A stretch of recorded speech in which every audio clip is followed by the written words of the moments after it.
Maybe. Don't know. Hey, Joel, I'm so glad you're here. We're going to get Yeah, good luck Ryan with and that. started in just a minute.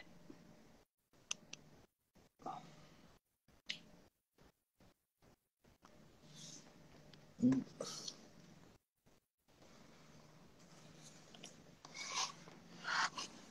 think I'd have like a phone stand or something. Yeah. If you're just joining us, we're getting ready here for our Instagram Live. And while we're waiting, let a friend know what we're up to. We'll Wait, get what? started in just a couple minutes. Are you talking to me?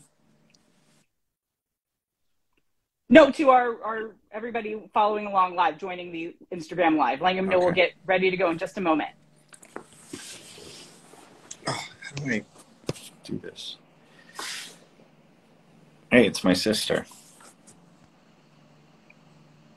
Hi, Jen. Hey! Oh, my shirt's inside out. How did that happen? Awesome. Hey, everybody. Thanks so much for joining us here on Instagram Live. I'm Vanessa Franco. I'm an editor on the audience engagement team here at the LA Times. Today, we have Cascade and Deadmau5. They are joining LA Times music reporter August Brown to talk about their project Kx5 and their upcoming show at the LA Memorial Coliseum on December 10th. If you have questions for our guests, drop them in the comments, and we may ask them later in the event. Hey, thanks, you guys. Good to see both of you again, and glad to be doing this chat on a slightly more stable platform than Twitter, where we had this beforehand. But yeah, great to see you all again. Are any of these platforms truly stable? You're about to find out real soon, it seems. Can we just have a platform that isn't owned by a person? Robot-owned platform? Yeah, dude, decentralize it. Let's go. I'll take it at this point. Yeah, Joel, do you have any good Twitter memories? I know you were kind of a fiend on there. I can't remember what I ate for dinner last week, much less what I tweeted my last tweet 5 years ago. I have a good Joel tweet memory. I got a few bangers. Great tell.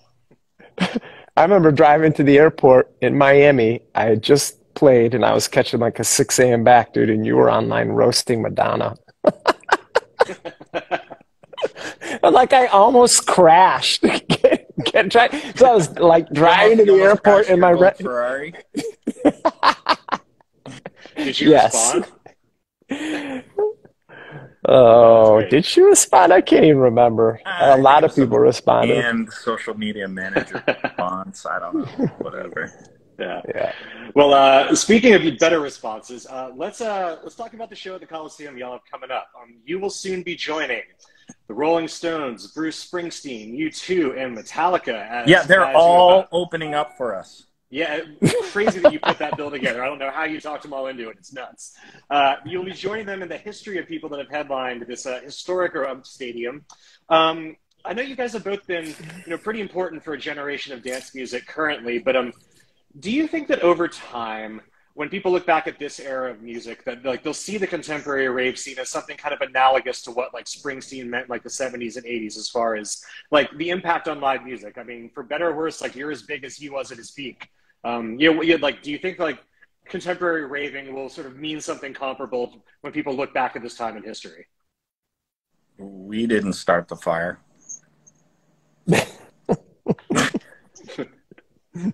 Fair. Yeah, just in terms of just like a live music phenomenon, I'm impressed that you knew that lyric. That's or song title. Yeah.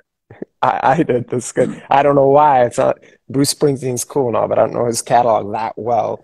Although that movie was good where the kid had that. Did you ever see that? I watched it on a plane. The kid had that thing with the Bruce Springsteen, and they made a whole movie. Anyway, I hope so, August.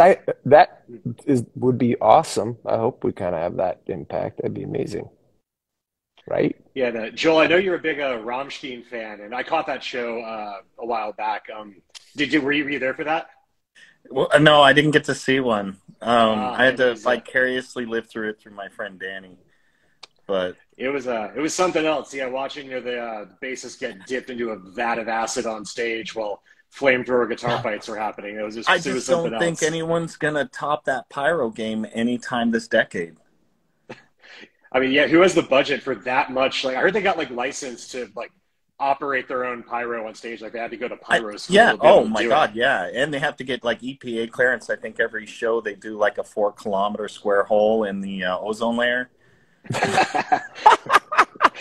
Have to buy carbon credits to be able to pull that Yeah. show off.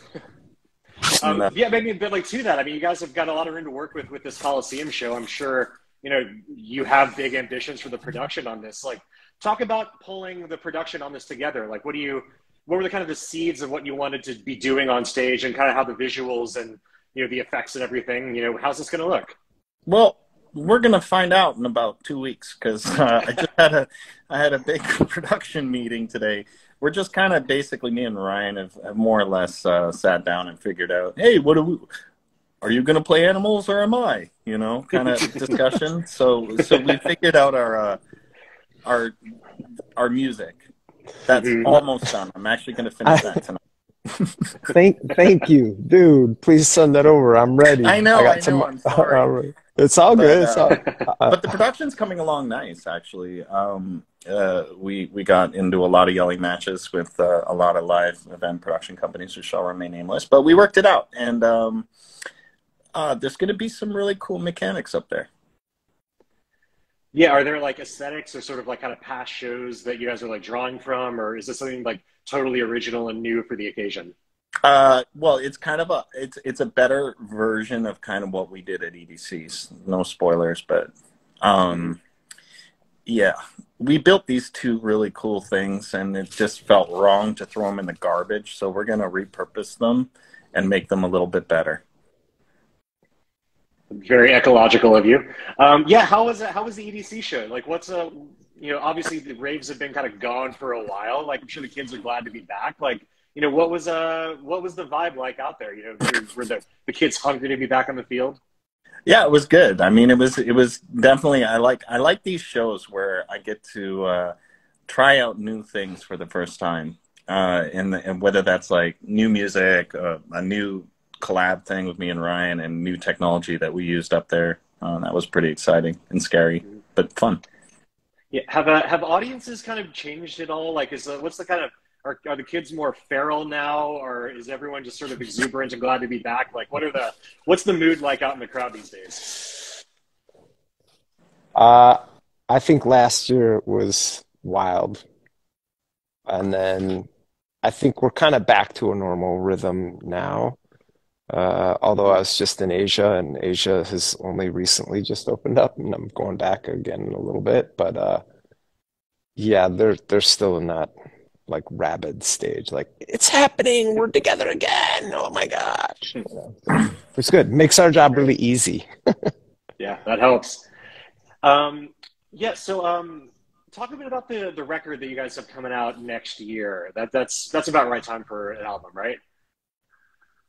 Next year is a good time for an album. Yeah, It is. It is. So, yeah, so why did you want to make this like a distinct new band? Like, was this like a kind of a COVID project y'all had kicking around, or is it something that you wanted to be doing this whole time? Or they're talking about why you wanted to make this a distinct new thing for both of you. COVID was the great executor of the idea that we had before, which was to start an EDM boy band. Was there ambitions to have, you know, a bigger cast of characters? Was I think we need 3 more to make it official, but yeah. Yeah, I mean, these are the 2 handsomest boys in all of EDM, but yeah, you gotta find like the broody one, you know, you gotta find the athletic one. Mm-hmm. Yeah, how's the songwriting been going? I'm sorry? I said Sporty Spice. The songwriting is going good. Like, yeah, I think we're obviously you're we're well on our way with each other's styles. So like, yeah, like how are the sessions like being in the room together? Like, were you kind of like pushing each other into new territory, or like refining what you did well? Like, how are y'all get along as like co-writers? Well, we don't really work in the same room. We're actually about a couple thousand miles apart. Funnily enough, his manager lives 20 minutes from me, and my manager lives 20 minutes from him, which is just a fun fact that I like to say. But yet we live on opposite sides of the And we have different comment. tour schedules too, because I still have to do Dead Mouse things and he still has to do Cascade things. So we're very remotely working. So, you know, even pre-pandemic, we work remote anyway. So it's not like a new and strange concept to either of us, I Hmm. don't think. Yeah, what do you feel like this like the music here is kind of like bringing out of each of you? You know, the record like it's like sleek and exuberant. And, you know, Escape has like a really strong vocal on it. It's got some legs on pop radio. It seems at the moment. Like yeah, what do you feel like the kind of this dynamic brought out of your songwriting that's like new or like original to this? I'm gonna defer songwriting to Ryan because Hmm. I'm just in the rear with the gear. You know, I do compose some melodic structure from time to time, but I think my strengths lie in like maybe not so much vocal arrangement, lyrics, harmonies, you know what I mean, and songwriting. You know, that's the basic carrier of the entire body of work. That's like kind of Ryan's department. And then once that's done, I kind of use that as a framework to engineer, you know, music around it. Hmm. Cool. And it's been a real kind of interesting era for house music in kind of the peaks of pop culture. Like obviously, you know, we had two of the biggest superstars release really overtly house inclined records, you know, between like Beyonce and Drake. And are those songs getting a lot of traction in your corner of the world? Like are people responding to those records in kind of their natural habitat at raves and clubs? I have no idea. You're No. talking to a guy that does not leave his house. I mean, Fair. Yeah, I mean, but I guess like, what do you make of kind of the, you know, house music kind of comes, waxes and wanes in popular culture, and you know, every 10, 15, 20 years is kind of a fresh wave of attention to it.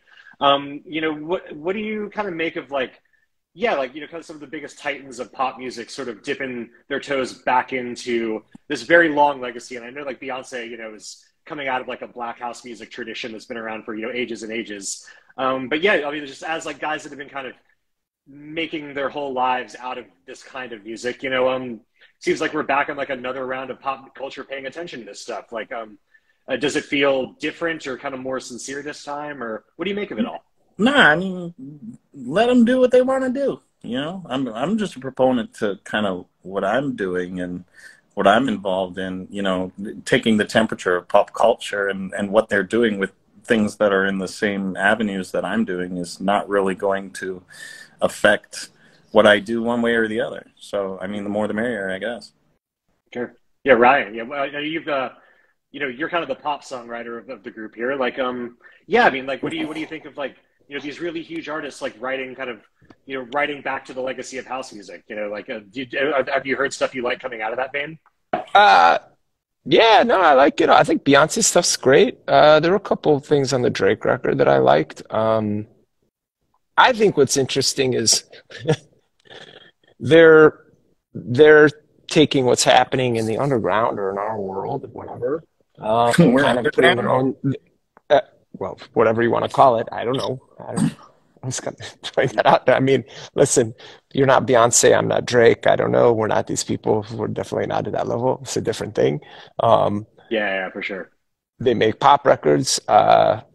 We make records that basically live in nightclubs that people like to listen to. But I think it's cool. I think it seems very authentic this time around. I feel like they leaned on producers that are from our world, which was cool and the right way to approach it and put their spin on it.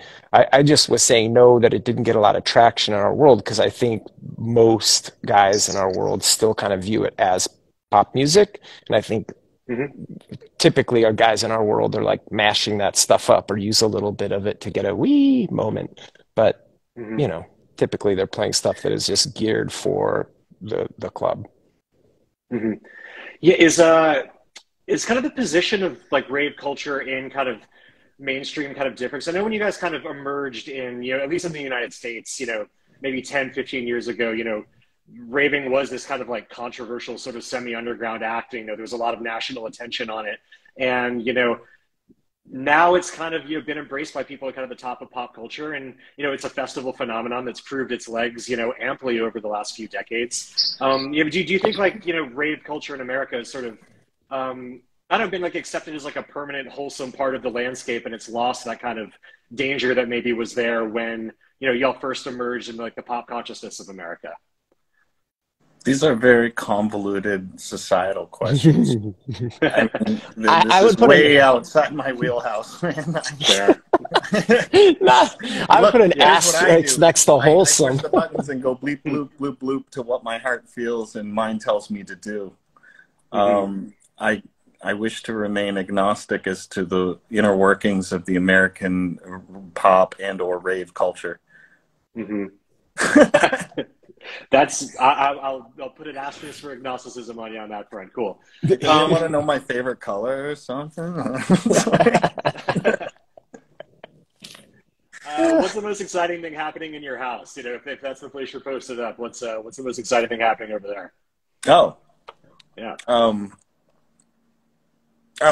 Meowington's Simulator Pro HD remastered.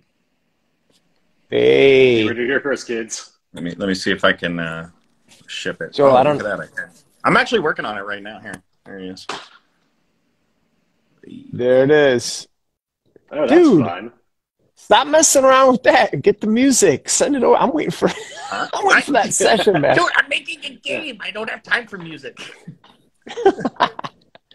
Hey, the big news over here is I got my Wi-Fi fixed, Joel. You'll appreciate that. It's Oh, much better now. Look, I'm at the studio. I'm on Wi-Fi. It's all happening. Yeah. Oh, As man, a glad entered the 20th century with that. I'm glad to see it. Yeah. yeah, Joel, part of you my actually have an Olympic torch. So it says we're playing the Coliseum. Like, what's the story behind that? Like, how did you find that thing? I found it at a pawn shop, which is kind of No depressing, way. but it's funny. Well, I mean, no, it's it's funny. because somebody had it. You know what I mean? And it's like you get certain things in your life, maybe as a performer or an athlete or something like that, and you don't do like the Tommy Lee. You don't break the glass record and do a bunch of lines off your gold record and then give it to your buddy because it's hilarious and you're all fucked up. You don't do shit like that. You get that token from that event or that accolade, like a Grammy or whatever, and you keep that shit in your house. You know what I mean? So you got to have fallen on some pretty sad times when you had to go to a pawn shop and say, I have this. Best I can do is $5. All right. And so I picked it up at a pawn shop. God, I'm trying to imagine the sad, like, decathlete that had to part with that thing. I know. I wanted of to their find days. out. It's terrible. I could probably find out. I mean, it has to have some kind of provenance to it, but yes. I mean, you got to bring that thing on stage when you play the Coliseum. That's like return it to its natural home. It's You're habitat. blowing our intro, man. He's like, man. We're starting with Chariots of Fire. It's extremely triumphant walk-on music. Cool. So I got a couple more things here at the end. So we're talking on a day that Taylor Swift broke Ticketmaster, and there's a lot of questions about kind of monopolies in the live music industry. I'm sure a lot of probably the Deadmau5 and Taylor Swift fandom maybe isn't a complete Venn diagram, but raving kind of always existed as like a counterbalance to mainstream corporate music, and kind of set a lot of examples of how to create a culture that could compete outside of mega businesses, and kind of be like a way of, I don't know, like resisting, super corporate music culture and, not needing to We go to are a the huge company to have an counterculture. experience. Are we Y'all now? have had a lot of mainstream success in your own, but I guess like philosophically, like, I don't know, like raving kind of was invented as a way to do what you want without answering to big companies. Like, are there lessons in sort of rave culture that are useful at a moment where we're like questioning a lot of big institutions, like, big ticket retailers or, monopolies that'll go unnamed? Like, does raving have lessons for how to like push back against corporate mega music? Yeah, don't sell your publishing. I don't know. I like it, again. These are questions for like Ishtar. Like maybe No, I wish I had better choices. I'll answer that one. But go for it. I'll answer that one. Yeah, I think ticketing's a mess. It's a mess. It always has been. It has since we got into this.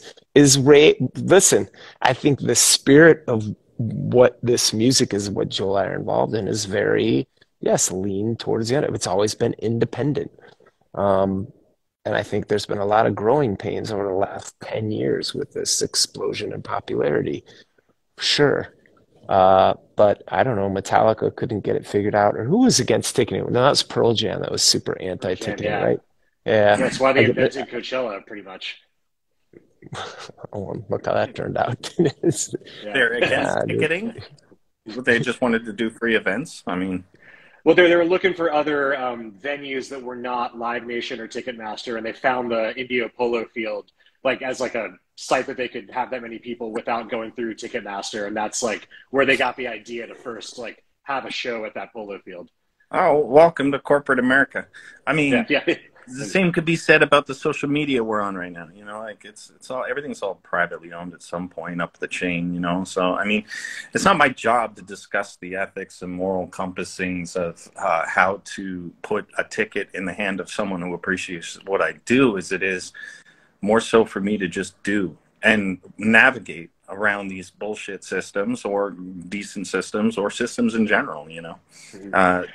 to just make it fucking work, you know. Like if I had to sit here and worry as a musician about how tickets are getting retailed, then I am no longer a musician.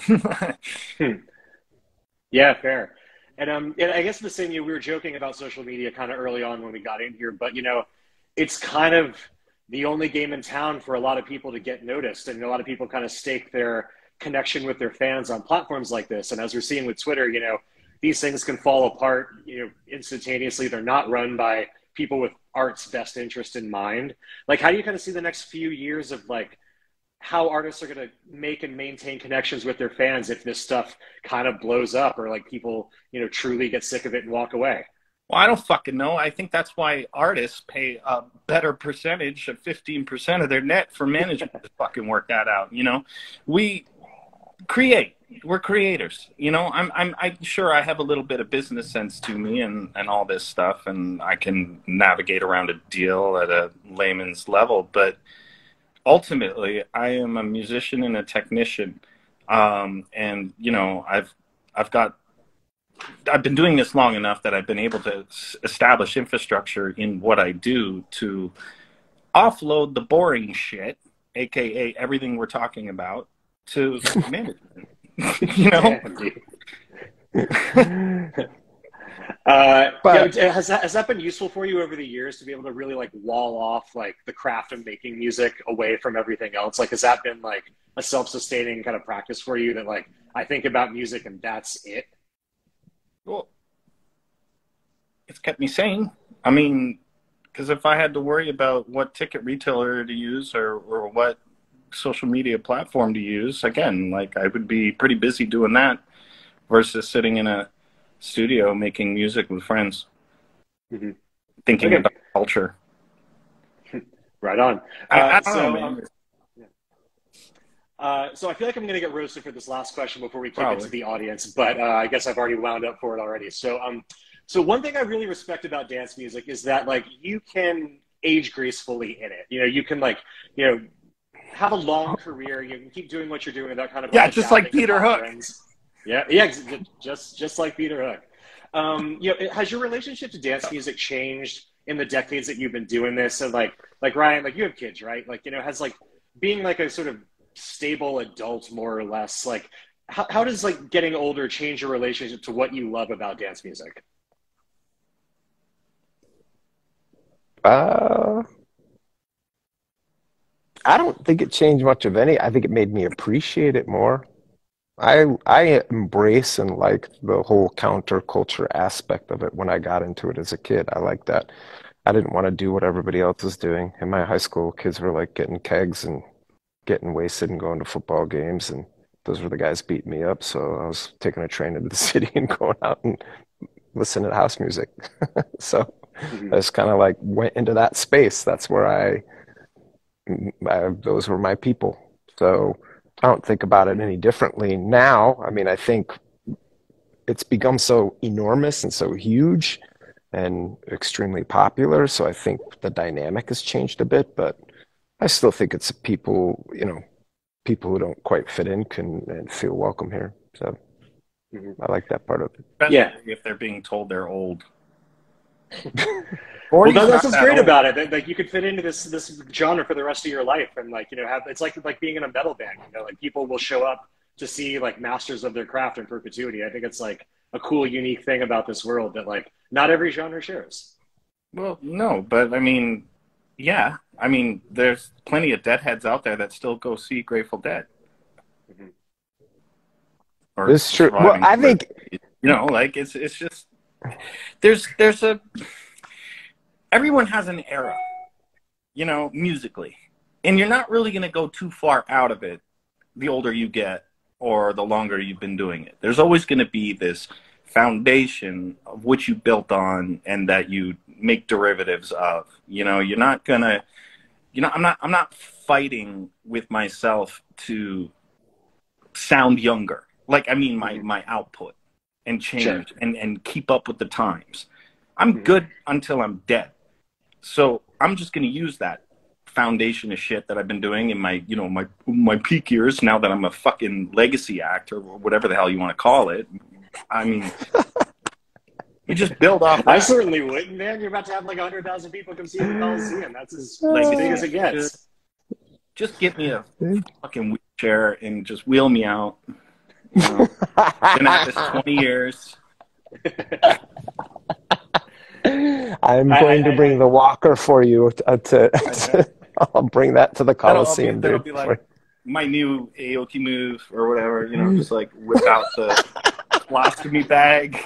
Yeah, that's your sheet cake in the crowd. Yeah, brutal. All right. Speaking of the kids, I think I'm getting told it's time to kick it over to some audience questions. So I got a few Fucking here. A. Let's do it. All right. Yeah. So shout out to Delaney Knoll wants to know. Tell the story about the first time you two ever met. Aw. See, that's a good question. It's a very sweet question. What's the first time we actually met? Was it at like Winter Music or some festival or something? No, it was at EDC. I think. No, it was At Winter the Music. Coliseum. Winter Music. What? I had to put the phone in the thing so I could go like this. It was at Winter Music Conference, I think. That's how I remember it. I could be Remember wrong. that? Yeah. We were at What some did you make of little each other when you met? Fun. Like, nothing. I mean, it was a what was like loud your first nightclub. I was like, reaction? "Hey, what's happening, man? The song turned out good. What do you think?" "Yeah, it's good. All right. What are you doing?" It was short and I don't know, probably Yeah. awkward. It wasn't memorable, but it was a thing, and it was just like we remember the date, but we don't exactly know what transpired. We didn't write it down. It was just short and whatever, Just cool. Yeah. I don't know, Take much it of as a our meet relationship has been online and doing this kind of stuff. So cute. Oh, well, it's very sweet. It's very modern of you. So we have Willow that's Grain here wants to know what have been some of the inspirations for the new music? I guess like, are there like particular sounds you were chasing? Are there like vibes or moods, that you I kind of have knew been you wanted when you went greatly in? inspired by my brand new Devilfish modified TB303. Great. dude. What did that bring So out of you? Like, is that like a sound you've been looking for a while now? Yes, he's been looking for that for a long time, and he visited my studio in the lift. Well, I'm a very trusting person. And he's like, "Hey, I want to borrow this for like a night. I'm at this hotel on board." I'm like, "Yeah, dude, borrow it. It's awesome. Whatever." It's just kind of sitting here. I'm not using it. I've been meaning to use it, of course. I mean, everything in the studio I've been meaning to use, right? Anyway, that was like 6 or 8 months ago, so or a year ago. I don't remember, whatever. But it's Because that in shit is 90 Canada. cents a pop. It's in a It's being looked temperature after. controlled room, and Yeah. Joel's taking very good care of it. You're right. Is there a piece of gear or like a particular like production element that you knew you wanted to use on this that's going to be like really kind of distinct for this project? Um, no, I don't think so. Is there something distinct, Joel? I don't know. I hear I don't think profits so. all. Yeah, a lot of profit. It's a Am I workhorse. right? Solid. Great keyboard. Great synth. Yeah, Yeah. yeah. I want to get that Super 6 or Super 7 or whatever it is. That one looks nice. Yeah. Okay, so we got Matronics Music asks, how many new tracks are y'all going to debut in LA? Like, do you have new stuff that people are going to hear for the first time All of out them. there? I think like Yeah, kind of. 5 or 6 or 7. Yeah, it's kind of a lot, Yeah. actually. I mean, for me, that's a lot. 5, 6, 7, 8 things on there. and a couple Yeah, there's a cool. bunch that we haven't even done. Like we premiered a couple. We played a couple at like Red Rocks, but there's even a Oh, couple that's more true. we haven't even played there. So yeah, I'd Yeah. say like 2 or 3 new shits for the show. No, I Sweet. think it's more than that. And we have a couple cool mashups, dude, Yeah, that's which true. I don't know. So, Yeah, how does it sit with like the rest of kind of the catalog? Like, have you found natural places to put it in? Like, are there transitions that you know are gonna be like really good moments for that? Yeah, that's kind of what we've been working on this week between the two of us, where Ryan kind of did a little, like, mock up ideas of, hey, this would mix good with this would mix good with that, and did. And then he kind of comps it all together, sends it over, and then I look at it and say, okay, yeah, you're right. No, maybe we could do this a little better, kind of thing. So we're at that like second part of that process. So yeah, there's been a few really cool moments that Ryan's done with the mixes and the catalogs and the stuff, and I've been like, oh shit, I wouldn't have thought to do that. So. And it sounds pretty good. But yeah, I generally like all the music is just me and Ryan, which is almost great. Almost. Yeah, that's good. That's so you're kind of like approaching this like kind of Imagine going a to a live set. Cascade and Dead Mouse concert and hearing only Dead Mouse and Cascade. Can you believe it? unbelievable. Yeah. So we got a couple questions here from Vixie323 and Dun Noise. What's the merch and vinyl situation going to be like with this project? Are y'all going to have original stuff at the event? Vinyl? I don't know. Vinyl would be cool. I like I vinyl. want. I like vinyl. I want vinyl. There, get the shot of the vinyl. Vinyl. Mm-hmm. I Mm-hmm. think Yeah, we're gonna. Ryan's I think great. we're gonna try and make vinyl. I think so. There's merch there for sure. For sure. I don't. I don't know. I Cool. don't know And much so the about last it. thing here that has come in from just about everybody hanging out in the comment block there. Tour K5 tour. Is it coming? Yeah, the LA Arena. That's it's a In the one. It's a future, one-off. are you going to take this to more That's places? it. I'm retiring after this show. Oh, wow, we're catching you at a big crucible moment of never seeing Totally. Dead Mouse again. Wow. You heard it here first, everybody.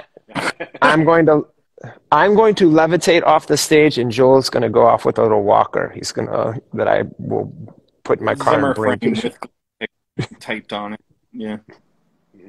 All right, well, we're getting the giant digital cane to get pulled off stage here. So thank you two so much for jumping on and doing this. This was an absolute hoot. Thanks for everyone for tuning in for this. I'm August Brown. I'm a music writer with the LA Times, and thanks for checking this out. All right. Thank you. Thanks, August. Yeah, Thank you thanks. guys so much for joining us. And thank you everybody watching. And you can find more of our coverage at latimes.com.